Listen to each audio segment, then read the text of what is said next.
So, okay. So, good morning, everyone. My name is Bhavesh, and I'm an AI researcher with CellStrat. And and this workshop is going to be more about building a product, at least a prototype. So today we are going to at least I'm going to show you how to build a prototype, and you can, as Vivek already mentioned, you can take this up as your hackathon entry and build upon it. So today we are going to basically build a meeting assistant sort of thing, or a meeting AI toolkit, or whatever you may want to call it. Uh, let's just look at what the problem statement is. So in general, be it our academic life or our work life, specifically, meetings make up a very significant part of our day-to-day life, right? So it takes up a lot of our mind space, and we have to comprehensively attend them. And if we are if we are needed for the meeting, and then there are the post-meeting tasks. Like even after the meeting is complete, you might want to share the recordings with others, or maybe set up calendar invites for the next meeting, or maybe you discuss some tasks and you want to put it up on Trello or Jira or any of the task management tool. So that's the basic inspiration for this project, is that what if there was a tool to basically manage this entire life cycle of meetings and basically improve our productivity, so that we just need to attend the meeting, or we just need to we don't really need to manage the meeting. We just have to sort of attend it, or just consume the main content of the meeting or whatever. But we don't really need to waste our time spending on the life cycle of meetings. So yeah. So let's consider three problem scenarios, and based on that, we will figure out what features we can build upon it. So let's say there is a person named Sam, and he has two conflicting meetings at the same time. So it's a tough choice between for her to basically choose between the two, right? So maybe obviously she might get recordings for both of the meetings, but again, who has the time to sit through long meetings again and again, right?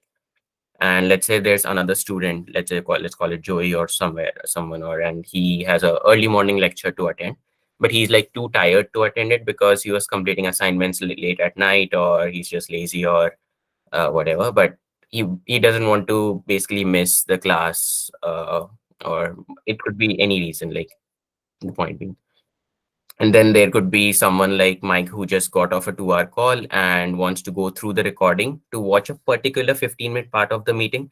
But because it's a 2-hour call recording, right? So you have to and he doesn't remember the timestamps or anything. So he has to go forward and backward and kind of sift through the meeting to find out what he's looking for. So these three problem scenarios, and we are going to solve these three scenarios today. Um, yeah. So our final objective would be to basically make it more efficient for all these three kinds of people.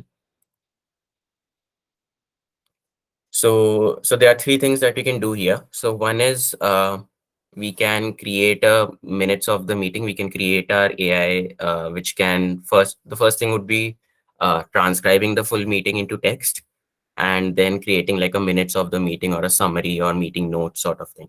So that would be the first thing. So that would save time for any person who wants to revisit the meeting, or he didn't attend the meeting but just wants to know the gist of the meeting. The other thing would be it's more related to the post meeting activities. So let's say in your meeting you discuss some tasks, and you have to add calendar tasks, or maybe add them to Trello or Notion or Jira, or any kind of that thing like that.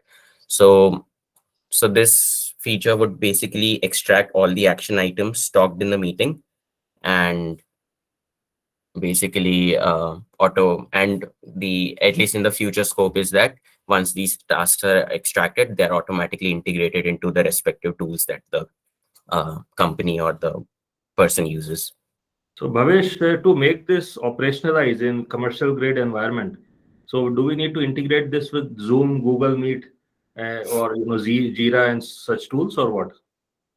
So will come to that in the future scope part, but in general, the ideal situation would obviously be if it's integrated with Zoom or Meet or something like that, so that you don't have to manually upload the meeting recording. So it's ideal situation would be like a full stack, completely integrated, uh, touchless system where you don't have to touch anything or change anything. It just does everything automatically, and you just get everything. So because the point of being a meeting assistant is that you don't we don't expect the users to change the behavior, but rather make their life more productive, but not expect them to change the way they do things or anything. But yeah, it will have to be integrated at the end of the day to these tools.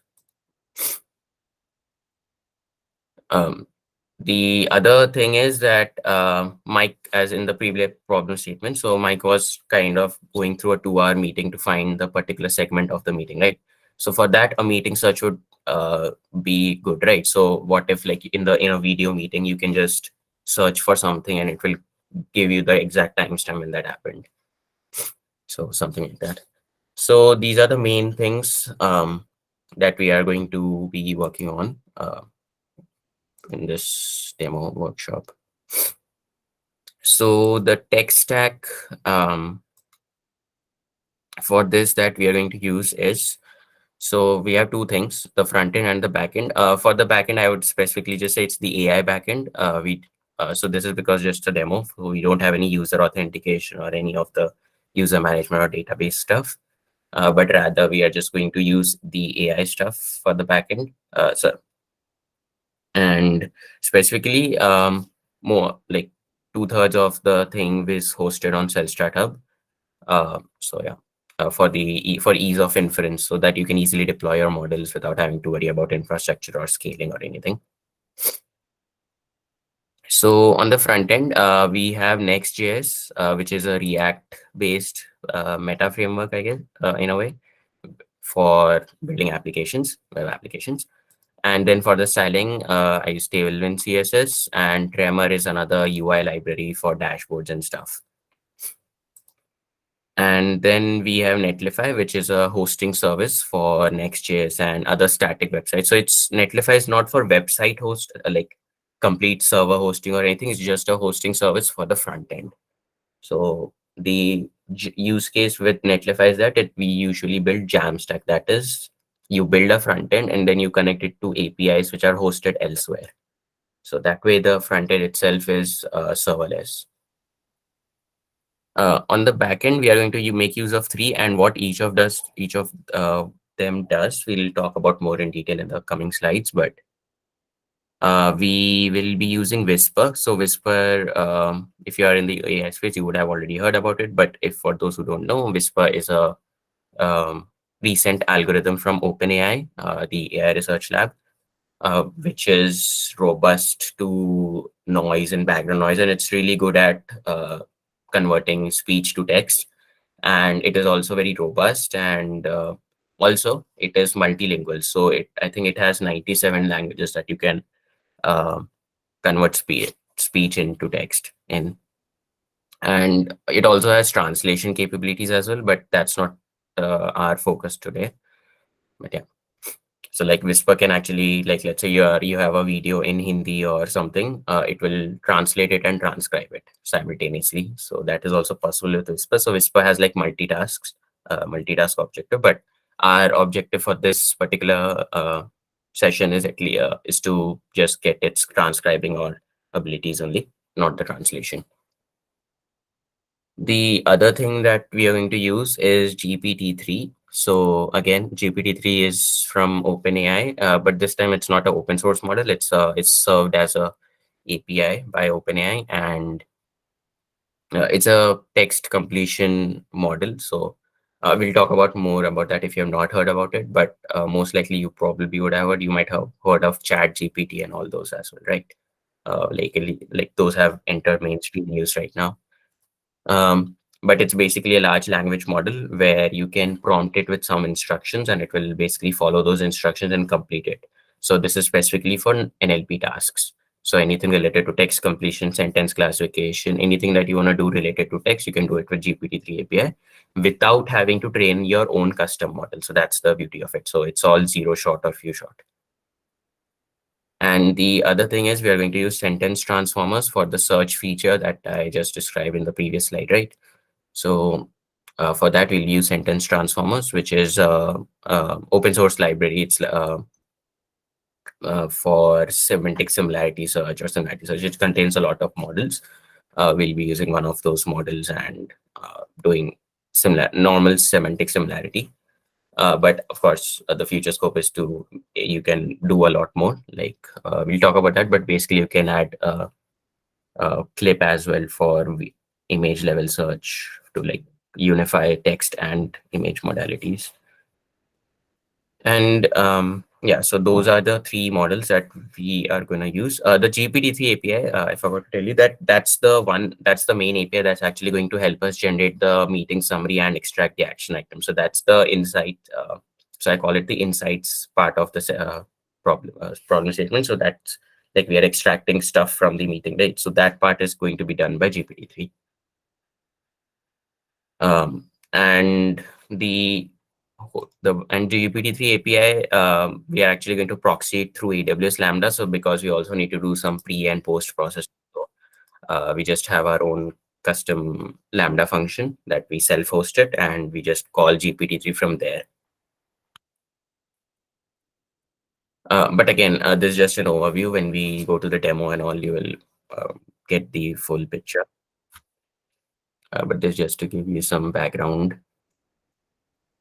So this is going to be it's a pretty simple architecture. It's a simple backend architecture, like a high level architecture for what the application or how the application works. So the way it's going to work is the user uploads a video of the meeting, so a video recording. So right now it's not integrated in Zoom or Meet or anything, right, or Teams. So the user downloads the recording or whatever from their respective tools and uploads it to our tool, and then that video goes to Whisper. So this Whisper API is hosted on CellStrat Hub, and it's running on a GPU, so it should be pretty fast, and it's auto scaled, so you wouldn't have production level issues. And so that Whisper API will give us the transcription. So this transcription we'll send this transcription to our GPT-3 API, which is hosted as a Lambda function, like as a proxy Lambda function. So this GPT-3 API will give us the meeting summary and the action item. So both of these things will come from there. And then again, we'll send this transcription to the sentence transformer whenever a search query is made. So the search feature that we are going to do for this is basically going to be a simple text-based search only. So even though it's video, but we have a full transcription, right? So technically, we don't really need to look at the video to find the relevant parts in a meeting. What we can do is we can look at the transcript and find the timestamps which match the current query. So every timestamp has the associated text with it, right? So we can just do a similarity matching. So sentence transformers will help us do that in the most efficient way possible and give us the closest matching timestamps. In our case, we'll be doing uh, top three timestamps that match the search query. Also, if you have any questions in between or you just want to ask something, you can ask. So you can either write it on the chat or you can just unmute and ask. So Bhavesh, one question I had was these are hackathon teams, many of them here for the RV hackathon. Now, question is, can multiple teams take up a similar, submission, or you think it is best suited only one team pick it up if anybody wants? like I don't have an issue. I don't think it's. I think multiple can take up, and it depends on who builds the best. I guess, right? So it's Okay. not like so. So your view is 2, 3, 4 teams could be presenting same solution, but that will not be good for hackathon, right? We want variety of. Like if they just take up this source code that I'm going to show you today and just present it then that's not going to work anyway. But if they Obviously. build something new on top of it that is different, then that's going to make the difference, right? So Yeah, I mean, we do want wide variety of solutions. Okay, that's fine. Thanks. because this is just like the foundation that or the seed that they would use, but they would still have to build on it to add new features and all. Right, right. Fair.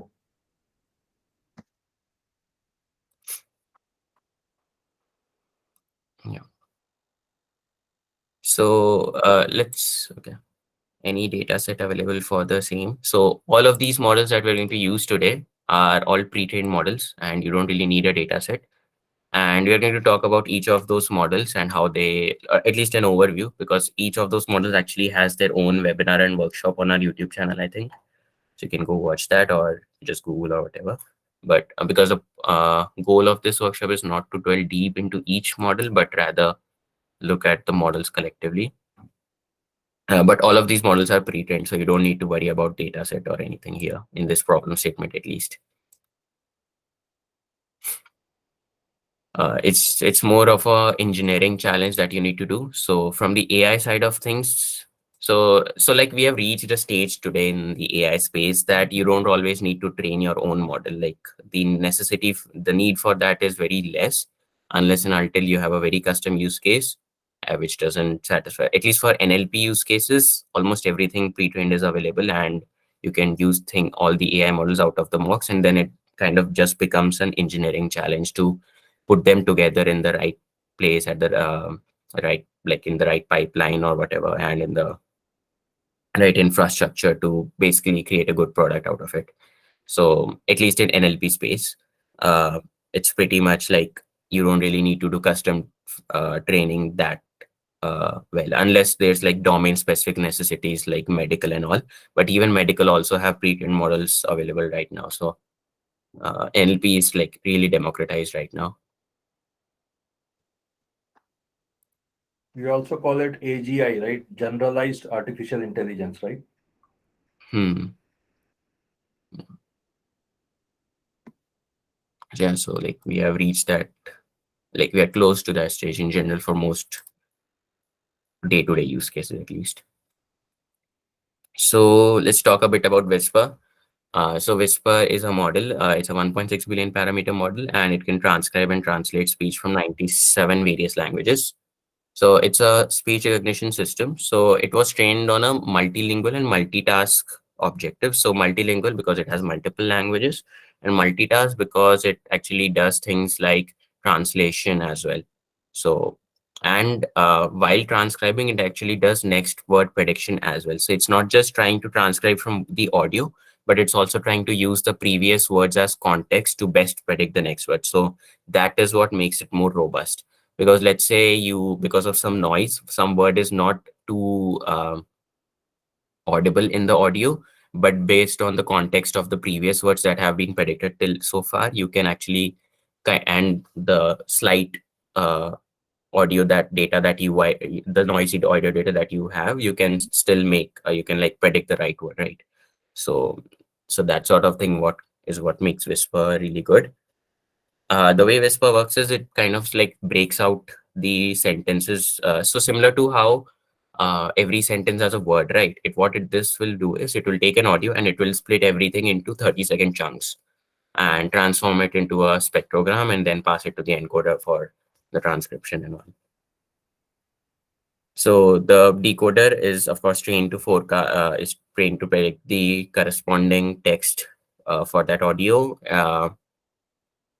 And it has a bunch of special tokens that basically direct the model to do things like identify language or get the timestamps or do multilingual speech transcription or translate to English. So the translation part is currently only supported in English, so you can then translate from any language to English, but not the other way around yet.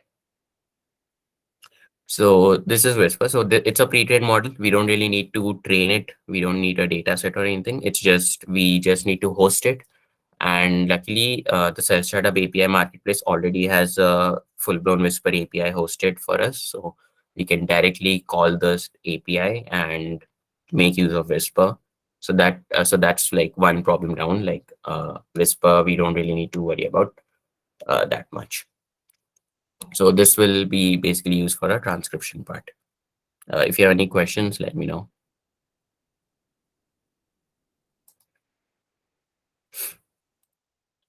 Is it trained in international languages in India? Would you be able to confirm this? So it is trained on all kinds of languages. It has Indian as well as international. So it has it at least it has the major Indian ones. So the usual ones like Hindi Bengali or Hindi Bengali, Tamil Telugu, those kind of languages. The any are all there, and the other major ones.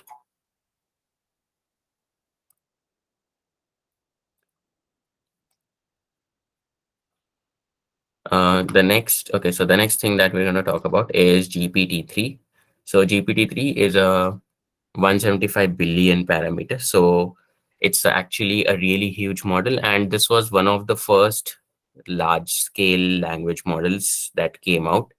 Uh, I think back in 2019 it came out, 19 or 20, not I think 19 maybe. But yeah, so it was the one of the first large scale, and this was like the one that kind of created like a buzz in the news and all, like back when it was released as an API.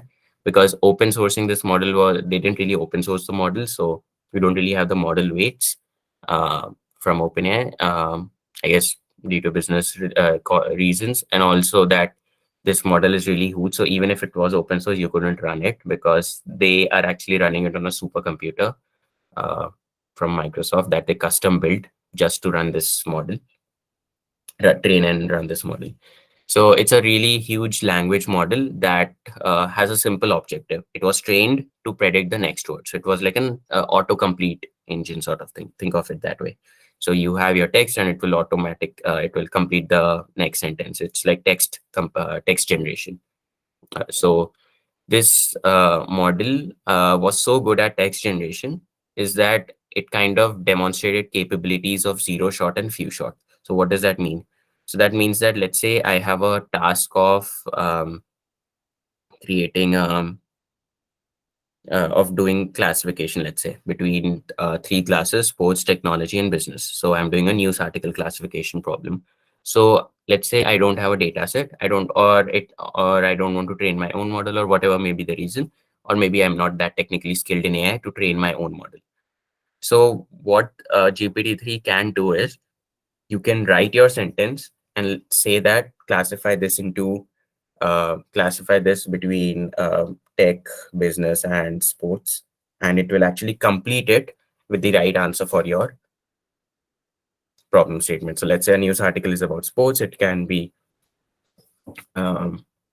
it can it can complete it in such a way that it also completes the task. So it's kind of like it can follow instructions. You can say it, you can give it instructions like generate a tagline for my business, or generate a poem, or generate a story, or you can make it do anything literally, and give it instructions in natural language, and it will fulfill those requests. So it's like you can solve any kind of problem uh, with this model. And that's like zero shot. Few shot is basically just a variant of that, where you just give a few examples of your own as well in your instructions. So let's say I want a very specific thing that the model may not know, so I would just give a couple of examples of how my input should be and how my output should be. So I give like two or three examples at best, and then I say that, and then I give a new input and ask it to give the output given the patterns of the previous three examples that I just gave. So GPT-3 is really good at this thing. So every company, so GPT-3 is available as an API. So you get a free trial for 3 months with $18 credits, which is like more than enough. So you can create your account and use it. Um, and in general, like this API has been so good, and it's like it has been basically instanted, and several tech companies have already incorporated the API into their products. So you might have heard of Grammarly, right? So Grammarly uses GPT-3 behind the scenes, and GitHub Copilot, that also is a variant of GPT-3 that is specifically trained for coding. So it's the Codex model. Even Notion has started a beta on their AI text completer, which also might use GPT-3, I'm pretty sure. And then Microsoft, because it invested in OpenAI, it has exclusive rights to the GPT-3 API model itself. And then there are very lots of several startups in NLP space that are using GPT-3. So it's like ready for production use and all that. So in our use case, we'll be using this model to generate our meeting summaries and extract the action items. So we'll talk about how we do that and everything when we go through the walkthrough, the tech walkthrough. So, but the basic thing is what we'll do is we'll basically we'll say that generate a meeting summary, give it the transcript, and then yeah, that's it. We'll just and then it will generate we just need to format it in such a way that it gives us the right answers. So the way that we write our instructions is called prompt engineering. So we'll be doing a bit of prompt engineering to just to so that we get like better good results. We'll be doing the same with action items. So we'll ask it to extract the action items.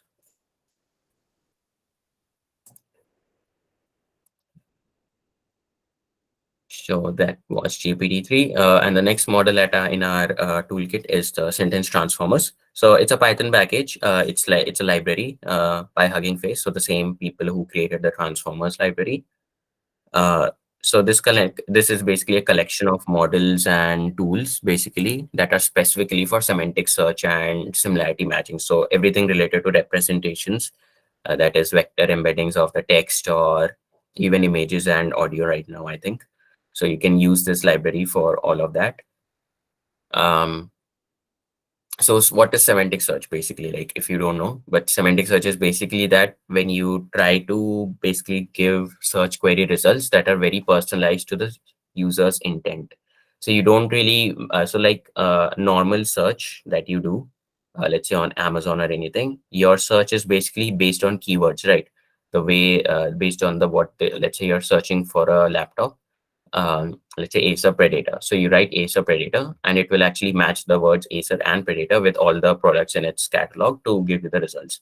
So that's how normal search works. The semantic search works is that you write a query in natural language, like a question or something, and it will try to understand your question and give you the results according to that. So semantic search is more like based on the meaning rather than the keywords.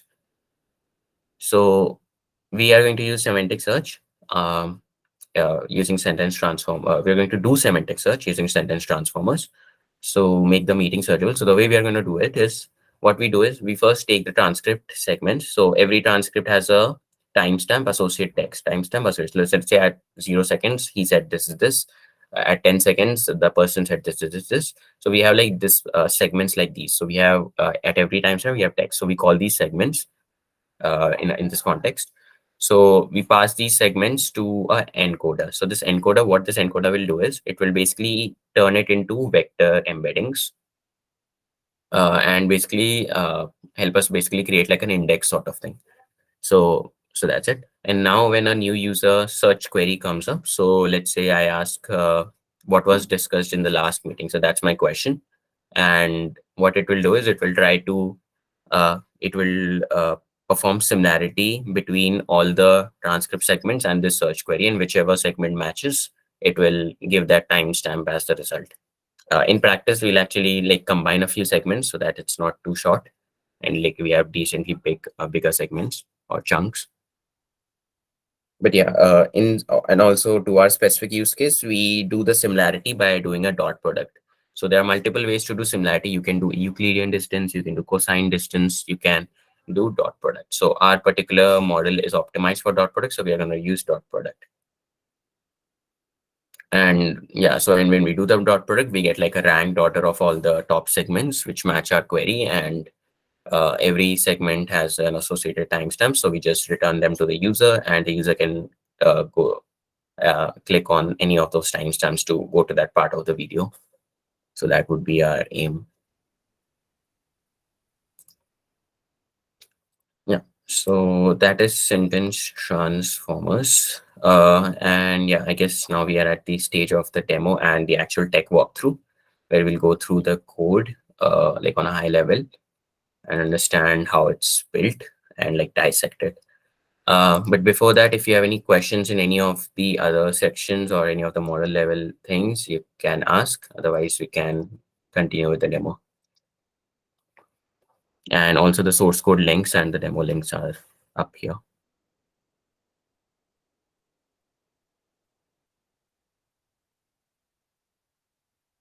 Okay, so I guess no questions. Okay, I think in the chat, how long videos can be transcribed? Example, it be for a movie. Yeah, Whisper can actually do 3 hours length, any kind of length, as long as you have the compute time and everything. It can do long videos as well. So I don't think there is a theoretical limit on that, but it's all the practical. But it's a practical. It's more like a practical issue than a theoretical issue. Like like with the timeout and the file size and all of that. But yeah, technically you can do any length of videos with Whisper.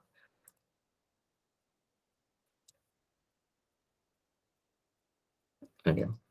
Okay. So Folks, any questions, folks? So this is a very interesting entry if you would like to present in Hackathon as your entry. Um, So, Bhavesh, the Whisper, is it a API or is it a kind of a it's a model. model? Okay, it's a It's model. it's an open source model. Okay. We hosted it as an API on the CellStrat marketplace, so we're directly making use of that. Okay. Okay.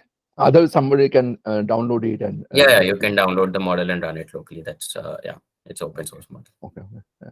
Okay. So, is it in documentation things? Is it publicly available or Whisper? Yeah, Whisper is publicly available. Okay, there's lots of resource and everything if you want. It's the norm. It's like a Python package actually. You can pip install not Whisper, but like the GitHub URL plus Whisper sort of thing. You can do that. So it has OpenAI Whisper GitHub. If you just go there, you will find the instructions to set it up locally. Okay. Thanks.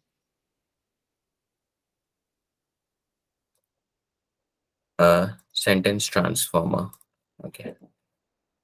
Third point, as in this part, we use the semantic search part. Okay, so I'll actually come when I come to the code. I'll actually do that. That's better, I guess, because here it's just text, right? So there I will get much clarity. Although I do have a small diagram that we can look at, I guess.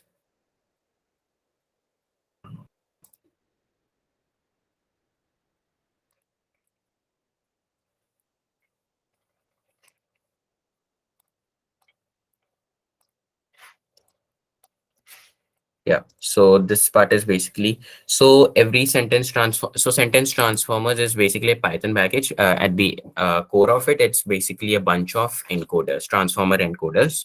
So like BERT, BERT, and all of these are there, right? So similar to that, there's is just an encoder. So the what we do is first we take our transcript chunks. So we have our transcript chunks or whatever transcript segments or whatever you may want to call it. We take them and we put them through the encoder and we get a document embedding, which is basically for every segment we have an embedding and we have like an array of them. So like a matrix of them. And then we take our user query. So we again encode that into the same embedding space. And now we have a query embedding, which is like, let's say this is one query, right? So this is one sentence, while this is a bunch of sentences, like an array of sentences. And then we do a dot product. So dot product is basically another way of doing similarity matching. So depending on what model we are using, I think we are using MP. One second, let me just verify what we are using the MPNet model, MPNet QA based dot model, which is basically tuned to do dot product. So we are using dot product. Otherwise, there are some models which use cosine similarity, while some models use Euclidean distance. So regardless of what distance metric, what we do is we do the similarity matching between those two using whatever similarity metric we have. And and so let's say there are 10 yeah, so let's say there are 10 documents here and this is like one, right? So we do similarity matching between all of these, and whichever are the top three segments in the transcript which are the most similar, those will basically we'll basically return those to the user. I hope this is clearer, or if you have any specific thing, you can ask me again. Okay. So there are a number of things going on here. There is voice transcription from an audio. There is also a search query. The search query is searching the transcript, right, Bhavesh? Yeah. Okay. So there is also a search paradigm which searches within the transcript or the textual content. So there are multiple things going on here. Yeah. Yeah.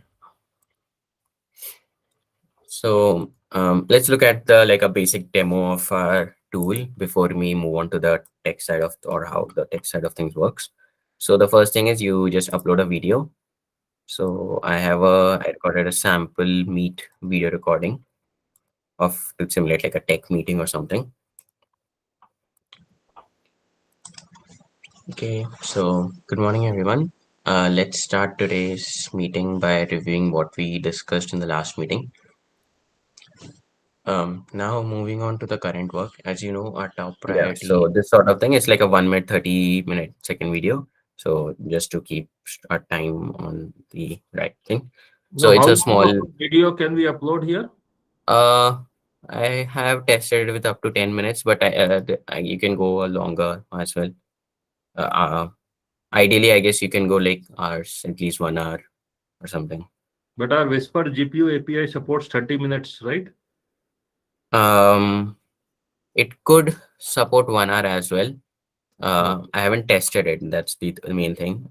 So till 1 hour, but based on the like, if I can extrapolate how much time it takes for this much minutes, I could. I guess it could go to 1 hour or 2 hours also. So we'll test it and put it and finally. This is exclusively for video uploads, not audio, right? Actually, it can work with audio as well. I specifically set it to video. Our Whisper API supports both audio and video. Okay. So our previous Whisper API was only supporting audio, right? So I've added video as well with the GPU version. Okay, understood. Yeah. So it will basically convert it into audio and use it. So yeah. So we have our video here. As simple as that, and then we click on the big blue button, and then it will basically upload our video and do the transcription and all of that. So now it's transcribing the video. So the upload is complete. Yeah, so I guess it would take about 30 seconds or something for this transcription, or 20 to 30 seconds.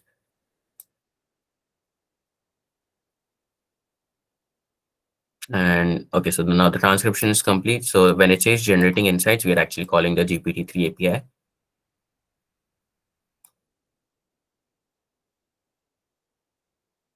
And yeah, so here are the results. So here we have minutes of the meeting, which is like a summary sort of thing for the meeting. Yeah, so I guess so it basically gives like a summary or the main things that were discussed in the meeting. Here it gives like a action items, which are basically like what are the tasks or something that were talked about in the meeting. So you can have like a bunch of tasks here that you can check out and all of that. So that's that. And then you have the transcript. And so this is like the full transcript of the video, and you can, it's clickable, so you can like, go to the certain points of the video. So yeah, you can go to different sections. So so when I say transcript segment for the search and all, so this is what I mean. So this is one segment, this is another segment, this is another segment, and so on. And in practice, we kind of combine two segments together into a bigger set chunk for faster processing, or just to make it more efficient. Yeah, so that is that. And now comes our video search part. So this video search part is separate from the thing, because this is like on demand thing, right? So let's say that I want to search for so in this meeting I was talking about something related to auto scaling. So what's the deal with the auto scaling part? Search that,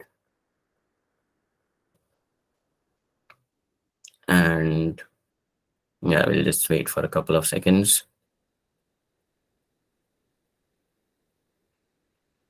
So the model does, yeah, okay.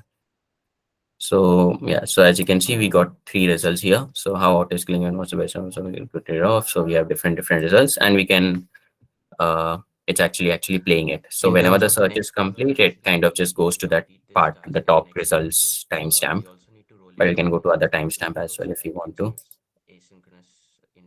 And accordingly, yeah. So 47, 42, yeah. So this is the demo of the this is what we have built, and this is what can be done and all of that. So yeah, so if you have any questions, let me know. But yeah, so this is how it basically works. So a few things is that this is the search similarity score that we did from our dot product. So this is actually that. Um, it's not percentage per se, but it's rather like a dot per similarity. I guess the maximum that it can go is still 100, but it can sometimes go more than or even negative for some reason. But yeah. So does it work for technical, non-technical, all kinds of meetings? Yeah, it can work for all kinds of because the model is not specifically instructed to do it for technical or non-technical. It's just do it for any general meeting. So it should work for any tech or non-tech or even lecture videos. But a few things need to be changed on the insight side or on the GPT-3 side of things to make it more accurate for lectures. I did try with one of our workshop recordings from our um, the I think it was my workshop on neurosymbolic. I tried it with that. It did give good results. It didn't really make any difference. But for lecture purposes, actually, I taught that in the future scope as well. People would expect that it's not just a summary, but also detailed lecture notes, right? Similar to how you create notes in the class, right? So if you could, let's say you're attending an online class, you don't want to get a meeting summary or anything, but you rather want to create notes or something. So this could be like an automatic note-taking tool sort of thing, so that it can be extended to support that as well. Yeah, it does support other languages. Yes. Both Indian vernacular as well as international. Yeah. Yeah. Whisper is multilingual. So yeah. Although one thing, or at least one limitation of Whisper is that it can, let's say you specify the language. Okay, so let's say you are trying to transcribe it in English, you specify it English. If you don't specify English or whatever, what it will do is it will select the first 30 seconds of the audio and automatically detect the language and then use that to do the transcription and all of that. Now, the problem with that is, let's say you, at least we Indians, we talk in multiple languages when we are in meetings or anything, right? We talk in both Hindi and English, or we talk about like in that sort of thing, right? Usually we have a habit of doing English sort of thing. So sometimes we talk in English and sometimes we just talk in Hindi. So to combat that, either like you can, because everything is a 30-second chunk, what you can do is you can do detection at every 30-second chunk and do the transcription, but it will be slow, or at least slower considerably, or you have to do some other kind of engineering to make it like at the same time support multiple languages, like two languages at the same time sort of thing situation. You have to do some engineering. But yeah. No. Negative dot product wouldn't mean that they are opposite or meaning or anything. It's just numerical values. They don't really mean anything. Usually, I didn't see negative in dot product at least, but I did see negative in cosine similarity though. But yeah, it wouldn't, like, you can infer that maybe they are opposite in meaning, but not really. Actually, they are just very far away. If it's a negative, it's most likely it's just very far away, because opposite and far away are two different things. So something can be far away but not be opposite. For example, water bottle, for example, let's say up and down are opposite, right? Opposite words, but I can say up and water bottle. So those are very far away words, but they are also not opposite. So I cannot really say that if the any kind of result is negative and that it's an opposite. So, yeah. Also, the top three results just based on merit or even the most negative score. No, it's just based on magnitude. Top three results based on the magnitude that you see here. That is the 20.74, 19.76, and so on. these things. So Bhavesh, what model is doing what solution? So Whisper is, for example, Whisper is doing transcription. Yeah, yeah. So what model is doing what part of the Yeah, solution? so this is the sentence transformer. So this search thing. And these two things are GPT-3, the meeting summary and the action items. GPT-3, sentence transformer, Whisper.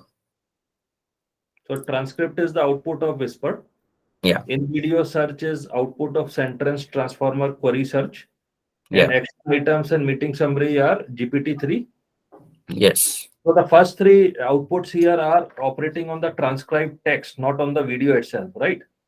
Yeah. Okay. Okay.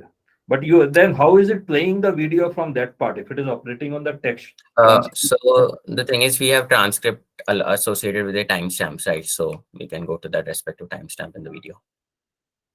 Oh, so it starts playing the video from that Yeah. So timestamp. yeah. So Whisper is trained to align timestamps as well. So it does. It has in its multitask objective. It has both timestamp alignment as well as transcription.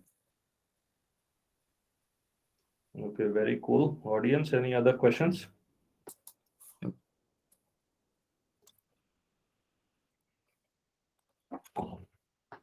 So do we get to try this? Yeah. This is on the web URL, right? Yeah, you can actually go there actually. So You can share that link. and try it. Yeah. For like, if you want to get reasonable results, try to do it with 3 minutes or 4 5 minutes videos. Otherwise, you'll have to wait longer. The URL is this. I can't put a URL of a YouTube video here, right? So I have to upload it. Yeah, you cannot as of now, at least. Okay.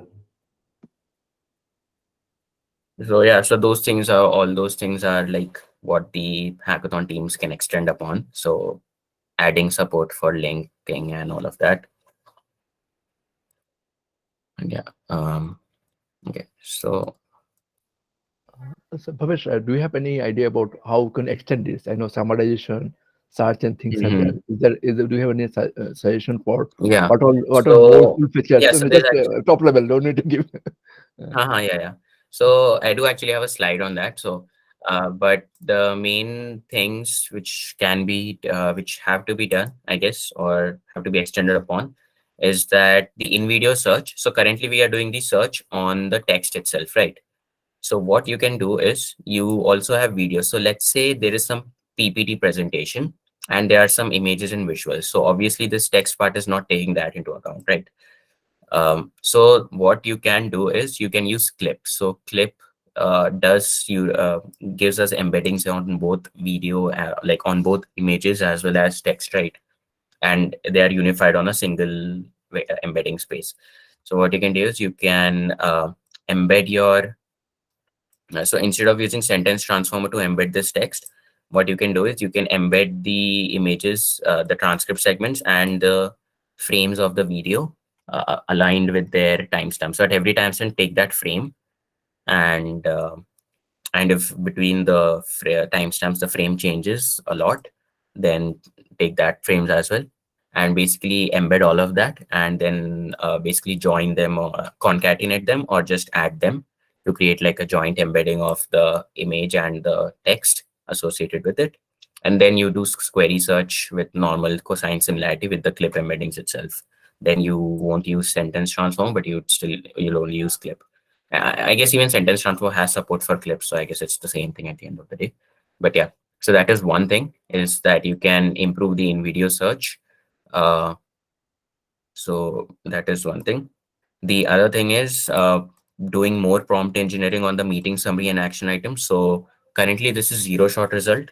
So I haven't given any examples, but if you just give 1 or 2 examples of how you want in what format you want the meeting, or like what the tone of the meeting minutes should be, should it be in third person, should it be in first person, that sort of thing, or any of those kind of details, you can do that. The other extension is the action items. So there are some action items which may not be, for example, bring up any questions or concern. This is not a this is not a relevant action item, right? So what you need to do is you need to optimize the prompts in your GPT-3 to filter out such action items which are not relevant or like not really useful sort of action items, right? So stay focused and continue. This is not an action item that you would put on your calendar, right? So so these sort of things need to be filtered out. So there are a few small things here and there that you can do, and the major things that you can do to extend it is as Victor said, you can adding a place to add YouTube links or something, maybe, and adding a lecture or study mode, which apart from this meeting summary and action items, it also generates so that it generates like lecture notes for students. So you can create like a whole student suite sort of thing with that. So even that can be like a complete different feature itself. So you can even like use the same technology and have your focus on students. So that can also be another product idea for the hackathon teams, is that you can use the same tech but um, target it on students, so for study related purposes like lecture notes or recordings or videos, and creating notes out of them, creating like automatically creating like say mind maps or short or creating generating questions out of those lectures and creating like a basic assignment. So you can actually do use this exact same tech uh, and make it for ed tech sort of situation as well. So that is one extension. And yeah, and I guess the final the major or the other productivity or engineering stuff or application level uh, extensions would be connecting these action items that is given here to some kind of Jira or Trello or let's say GitHub issues or Notion or something like that, and like adding them or things like that. So those extensions can be done. And yeah, I guess those sort of things. The main things is basically you can with GPT-3 you need to change your prompts, or you can even fine tune GPT-3 models. So that is also possible. Like there's a service that their own service that allows you to fine tune it. So you can even do that if you want to do custom fine tuning of GPT-3 with less amount of data. But yeah, so these are a few extensions that are So possible. And that is a paid service, that fine tuning. yeah, Okay, that's a paid service. okay. Is it costly? But Very it's pretty, costly? I wouldn't say very costly though, actually. Mhm. It's moderate level sort of thing. It Okay. won't that because hmm?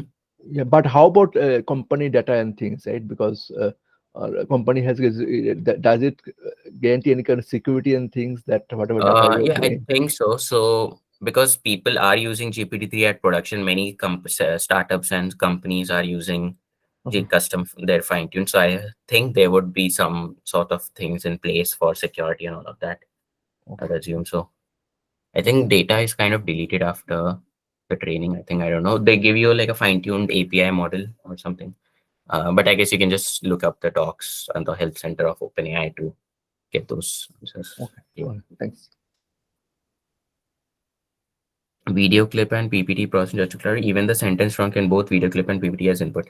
So sentence transformer is basically just the library, but you input specific models to it. So again, and yeah, I guess we'll go to the code uh, of this backend AI stuff. So, So the uh, only thing processing the video itself is Whisper. After that, it is every all further processing is purely on textual content. yeah. So sentence. Okay, let me actually go to sentence part. So I'll share a couple of links, I guess, for you to explore at the end of the session. All right. So this is sentence transformers documentation. It's a text and image embeddings. It supports both.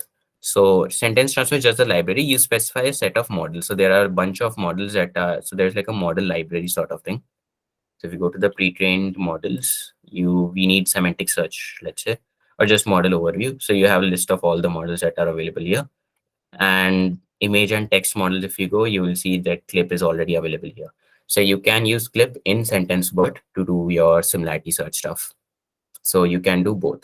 Although because you want to incorporate both image and text as sort of like one in on one side and your text query on another side, right? So you would have to probably add your text embeddings of the segment. So your transcript has the segments, right? Or the text transcript text, and then the associated frame on the video. So you just take both of those embeddings with clip encoder and then add them together to create like a joint image text embedding. And then you use the um, query text embedding and then do the similarity matching on this. You'll have to experiment a bit whether adding is better or whether you want to do not just adding fully, but rather like, let's say you give weightage. So let's say you add 80% of the text embedding on the transcript to the 20% of the video frame image embedding. So that sort of thing also you can do. You can experiment with concatenating instead of that, but concatenating will change the shape size, so that would cause issues. But yeah, so but I guess adding, but in a weighted may would be the better approach forward. I hope that answers your question. I meant Whisper converting to text from video clip or PPT. It's the Um, same question. It's the follow-up okay, question. okay, okay. So yeah, so let's just look at a few things. So the Whisper thing is anyway, we are just calling an API. So I'll just actually go to the marketplace to show you the API that we use for the Whisper part. Just loading. So in CellStrat, when you log in, so there's like a API marketplace here. So if you just scroll down to alphabetically to the Whisper GPU, you will uh, basically find how to use the API and all, and about the API and stuff about that. So you'll find how to make the GET requests and and an example Python code snippet also um, to invoke the API and all. So it's basically a multi-step synchronous call. So what you do is you first make a GET request to get like a pre-signed S3 URL, because your video file size may be large and all, right? So we have to separately upload them first. So we make a put request with our file or whatever, our JSON payload, which contains the file as base64, uh, as base60, where's this thing? As base64 string to the pre-signed URL or our upload URL. And then we make a GET request. And then from our first request, we also had gotten an invocation ID. So we just use that invocation ID in reference to make our predictions on that. So this is like a 3-step process sort of thing, 3 API calls that you make, because this is like larger and you need longer time out and larger files and all that. So for that, so also this API both supports audio and video. So you can, but you just have to change the name here though. So if you're sending an audio, you have to specify audio as the key. Otherwise, you specify video as the key in your JSON input. And your output is basically like two things: a transcript and the raw text as well. So the transcript contains the time in seconds, timestamp formatted in this format, like hours, minutes, seconds, and milliseconds, and the text associated with it. So it's like a list of such dictionaries. So so it's on the marketplace. You can also log in and explore it. And there's also a small demo up here, so you can record your own speech and try it out. But yeah, so you can do that. So that's on the Whisper side of things. So we don't really need to deploy it. The other thing is the Insights API, GPT-3 is basically a Lambda function. So the source code again for the backend, I'll put it on the chat.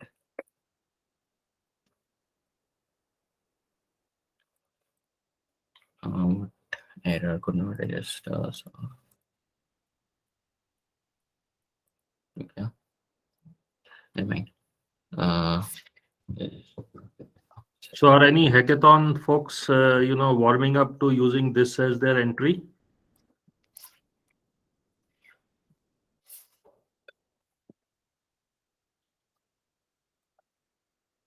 Yeah. Okay. So yeah, does anyone? Was anyone speaking? Yeah, go ahead, Bhavesh. Yeah.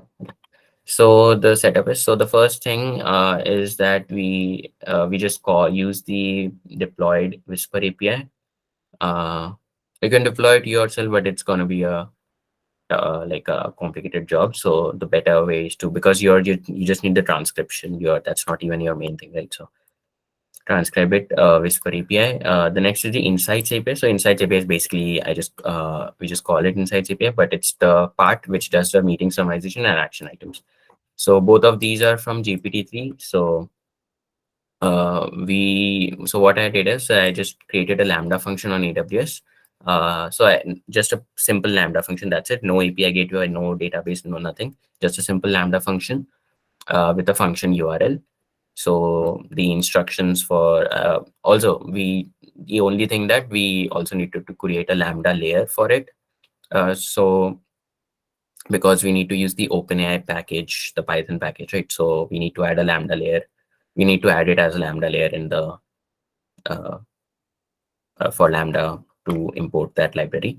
Python, it's a Python Lambda function, and in the environment variables, we set our OpenAI API key that you get, and you can copy the code from the Insights API. So the Insights API, the Lambda function is simply like this, actually. It's pretty straightforward. So I'll talk about the main stuff. So this is just a utility to invoke the GPT-3. But for generating minutes of meetings, so this is the actual prompt that we're going to use here. So let me see if I can zoom in.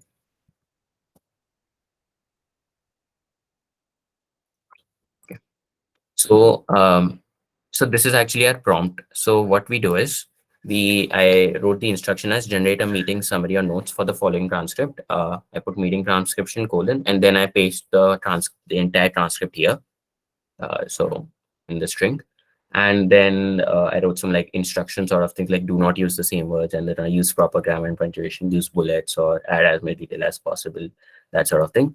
And then I wrote meeting minutes, and then I need, because we need bullet points, right? So we usually put bullet points with the hyphen, right? So I just initiated with that, and then the model will complete our text and give us the raw minutes, and then we just do some post processing on that, so to format our points correctly as separate sentences.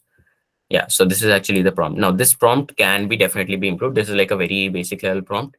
This is zero shot. We didn't give any examples of so a few short example would actually be like meeting transcription and meeting minutes, and then I put some points, so some point one, some point two, and sort of thing. And then I basically like again give another meeting transcription here. So this and then ask it to create the meeting minutes. So now the thing is that now the model has an example of what kind of formatting or like the tone of the text am I trying to get from it. So when we do this, this is going to be more accurate. So if you're going to extend it, I would recommend using the few shot approach. So add these texts. So this is like your to-do list for your thing.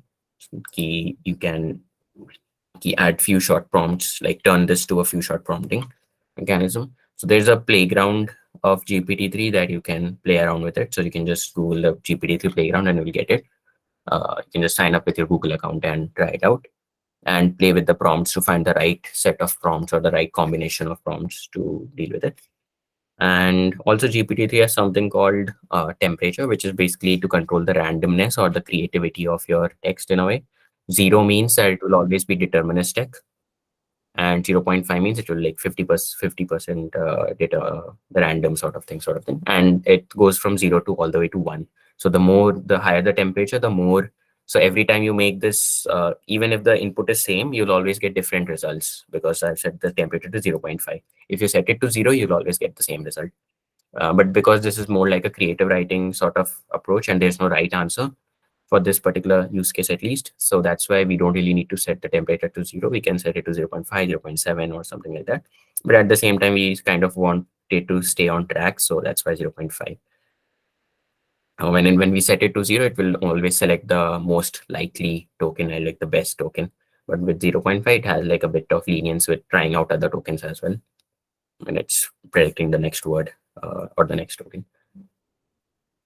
So similarly for action items, again, there's a small instruction. Again, I would recommend like giving a few short example of that. So not just directly asking it to do it, but here it's just a simple instruction that extract the action items or to-do list from the transcript, and then prefix it with the hyphen to show that do it in bullets or whatever.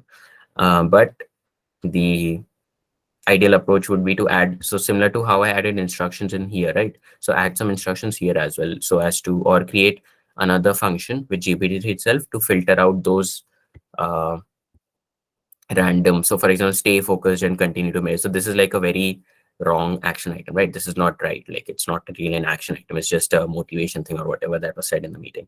So create another GPT-3 prompt to maybe filter out these sort of situations. So you can get this initial action items and then again pass them through another GPT-3 prompt where you give explicit instructions on what kind to filter out such kind of examples where it is not relevant, or whether it's only select action items which are actionable or practical and not really philosophical or that sort of thing. So only select objective ones or those sort of thing. So either you can have like a separate filter again using GPT-3 itself, or you can just modify your prompt it in such a way such that your action items are more accurate to that. So that's again another task for you to do, is to improve the action items prompt. As so basically the prompt engineering, it's a bit trial and error thing that you need to do to find the right fit for the particular use case.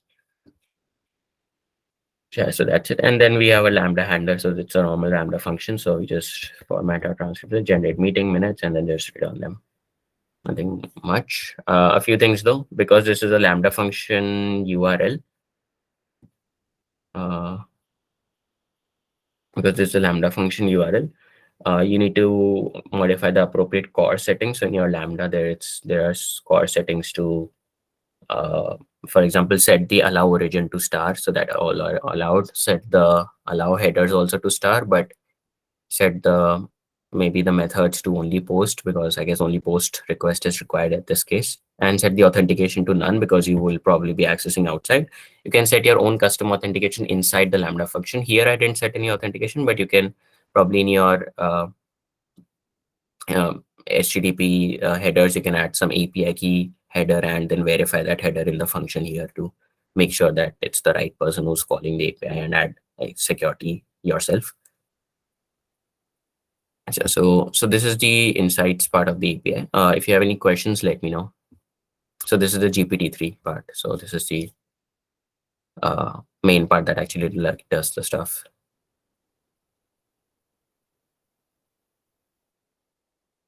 If you have any questions on prompting or how to prompt or any of those things.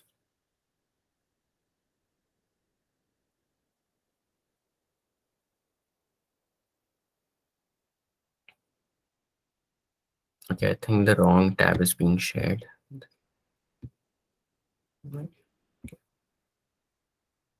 Okay, so I'm assuming everyone got it. Okay, so let's move on then. So the next, so again, this is the Lambda layer that you'll actually, it's the instructions are given, so you can just follow it to create the Lambda layer and upload it.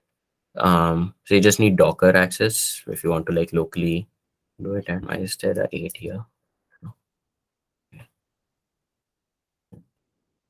So the next thing is that we will move on to our model. So the transcript search model is actually deployed on CellStrat, so you can deploy it but it's not available on the marketplace.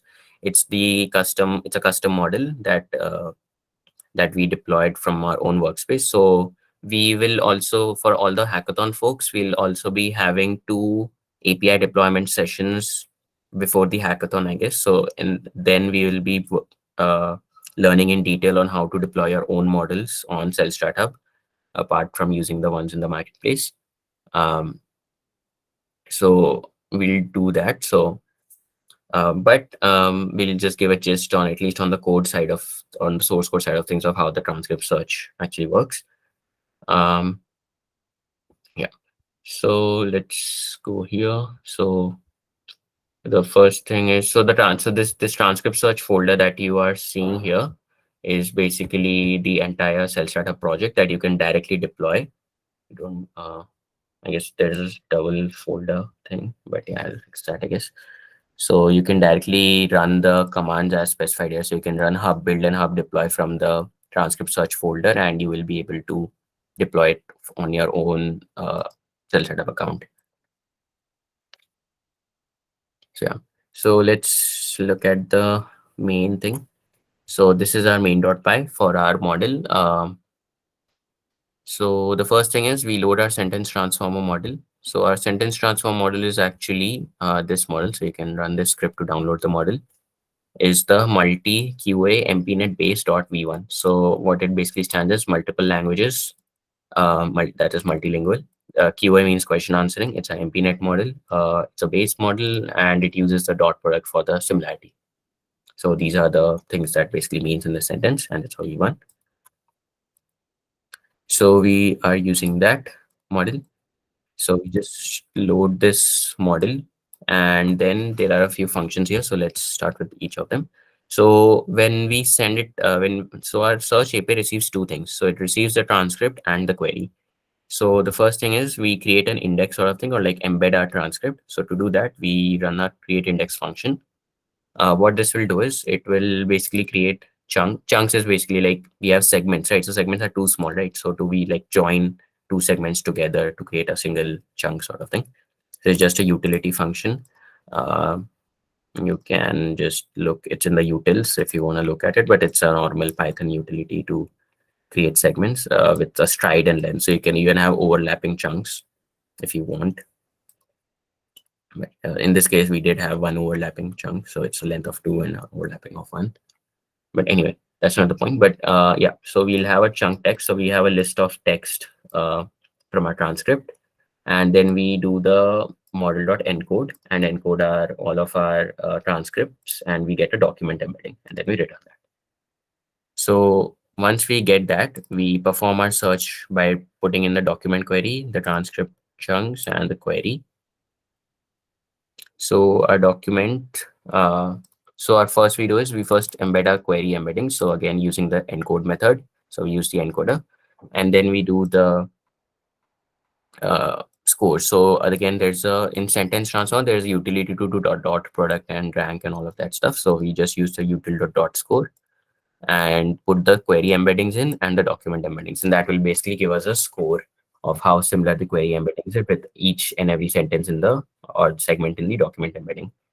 And then we convert it to list, and then we basically do some post processing to basically rank them. We do the sorting here, so normal regular sorting, and then we just select the top 3 because we set our top k to 3 here. So we just loop over to the top first 3 and then just return those results with the timestamp, the time, seconds, and text, and the confidence, or more like the score. And this is basically it. We get our search results, we return our search results. So that's basically it. So this is basically a transcript search, or how it basically works. This is a ready to deploy CellStrat Hub model, so you can deploy it on your own system, on your own workspaces as well, if you follow the instructions in the README here that I've linked already. Yeah.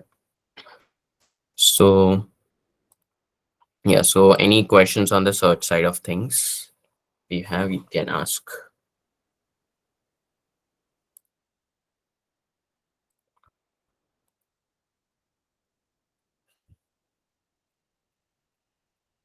Okay, so I guess everything's fine. So that's actually it actually. So we have our backend here. We went through each part of the backend. The front end is also there, but I don't think this session is suitable for the front end, but it's but I can still again anyway share the code nonetheless. But again, even the backend code, the link is still there. So again, from the previous also, you can go there. The front end is a React architecture, right? So yeah, it's a Next.js application. There are instructions on how to set it up locally as well in the README of the GitHub that I just linked in the chat right now. So you can go through them. So if you want to like host it on your own, you'll have to use your own API keys and everything. So the instructions for all of that is set up there. Right, yeah. Um, Bhavesh, this is more suitable as a web app or a mobile app or either. um, I guess it depends.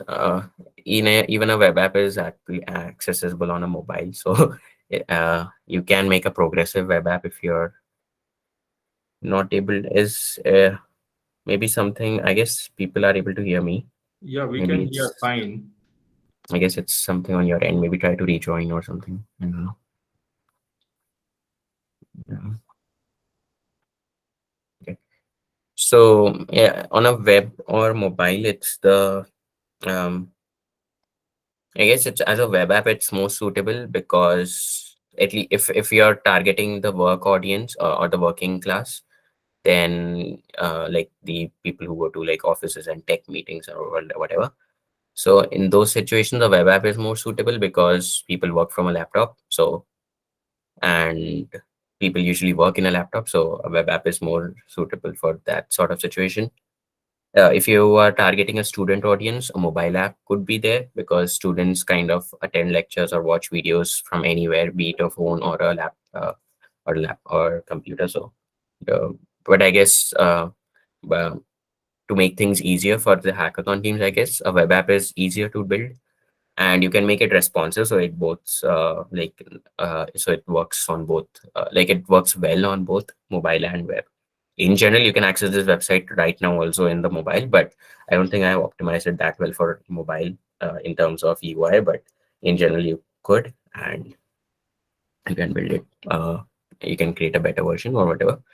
But yeah, um, and for the hackathon team specifically, there you can in the front end code, I think in the readme also I mentioned it, there are parts where you can see how the API is being called, so that might be useful for you if you're trying to use some other front end or creating your own front end or whatever.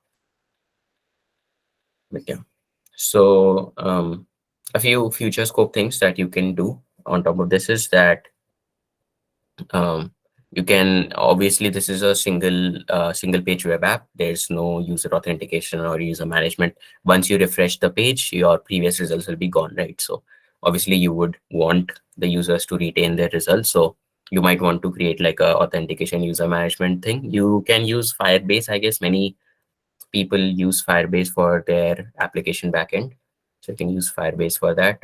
Pretty straightforward and simple. So and I wrote it here as AWS, but I guess Firebase is a more easy to approach platform in general for developers. You can create a study mode as specified earlier, which is, or maybe even create a completely student centric app product, which is all around lecture notes and other tech features. And also I talked about the using clip for in video search to incorporate both text and video, so you can do that. And also of course the in application integrations like with Notion or Jira or Trello and all of that, so that you can take those extracted action items and directly add them to the respective tools that the user prefers. And then in general, there's lot other things that you can do. You can create like a full suite of integrations and tools for end-to-end meeting management. So you can have like integrate it with Zoom, automatically store it in automatically transcribe them as soon as the meeting is ended. And I think Zoom has a developer marketplace for such things, so you can integrate your own applications. I've Because there are other applications like this which do transcription. I think it's called something. I forgot the name, but I think it's called Owl or something. I guess Owl.ai or something like that. Something similar. But there are a bunch more tools for Zoom which do transcription. Uh, so you can look at them. You can see what features they offer and what you can do better or what you can do different or whatever for your particular product. And yeah, so there's a lot more things that you can do. So this is just the seed or the foundation or the basic tech stack is given to you. So but the other application logic, the product features and everything, extra product features that you may want to build is all up to you, uh, from a hackathon standpoint at least. Yeah. But yeah, essentially, that's it for my. I guess I'll send in a bunch of links. So one is let me just compile them, and I can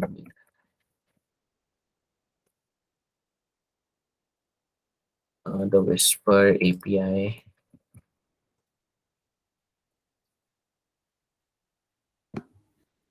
TPD3. So very remarkable session. So audience, any thoughts or comments? So this is how we have to create full stack products for our hackathon as well. That is the expectation.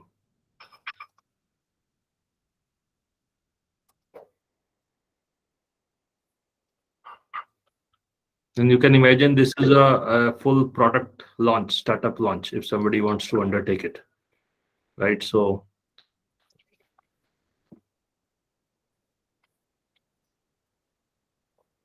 Yep. So yes, I've sent in the links in the chat of all the things relevant to this. So you might want to save it or something if you are taking this up, or if you want to just go around or extend this or whatever.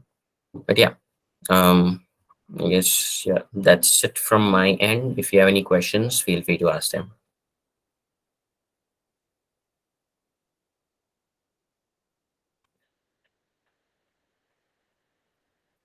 So interaction has been low from audience. Any questions, folks? I hope you, obviously, it's not expected you understood all the code quickly in a short session like this, but there's a ready-made full stack solution open source by Bhavesh, and he's available to mentor you on this solution development for the hackathon purposes or for launching your startup if you're interested. So any questions, comments?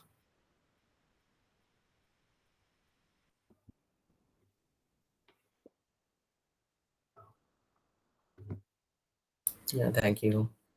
Thank you guys for attending. I guess yeah, you can actually I guess contact me on LinkedIn or GitHub or whatever if you want to ask any specific questions regarding the code here. So, or you can even raise issues in the GitHub pages itself. So let me also share the hackathon link so you can sign up for that if not already signed up.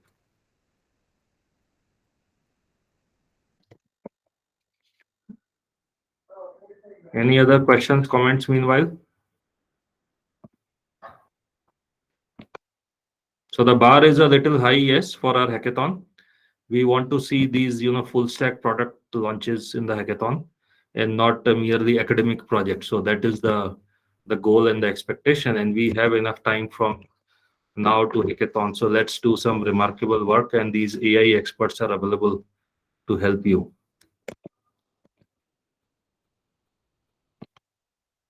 So, okay, so I guess that's the end of it. But before we log off, let me quickly share the link with you for signing up for the actual hackathon.